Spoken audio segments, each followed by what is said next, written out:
Headlines brought to you by Chitale बंधू.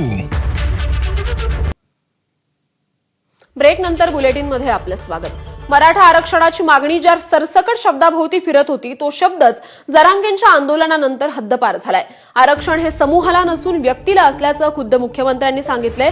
त्यामुळे कुणबी दाखले मिळवण्याबाबत मोठा पेच आता निर्माण झाल्याचं चित्र आहे. हैदराबाद गॅझेटियरमध्ये समूहाच्या नोंदी असून व्यक्तिगत नोंदी नसल्यामुळे वंशावळ सिद्ध करणं अशक्यप्राय गोष्ट असून कुणबी कास्ट व्हॅलिडिटी आणि प्रमाणपत्र मिळू शकत नाही असा दावा अभ्यासक संजय लाखे पाटील यांनी केलाय.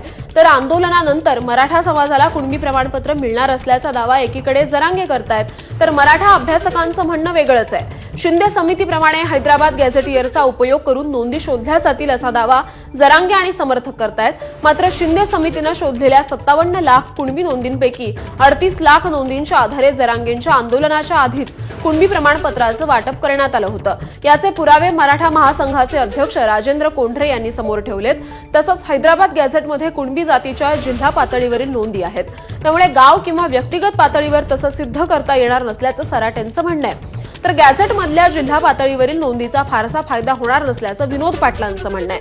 त्यामुळे कुणबी प्रमाणपत्रांचा तिढा नेमका कसा सुटणार हे पाहणं आता अत्यंत महत्त्वाचं ठरणार आहे.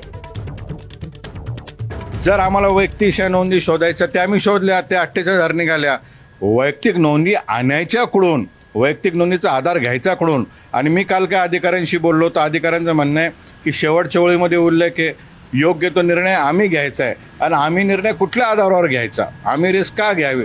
त्यामुळे राज्य सरकारने अधिकाऱ्यांना सूचना करत असताना सरसकटच्या सूचना कराव्या तरच याच्यामध्ये फायदा होईल. अन्यथा 48,000 किंवा त्या 48,000 कुटुंबाच्या सदस्यांच्या व्यतिरिक्त फायदा होणार नाही.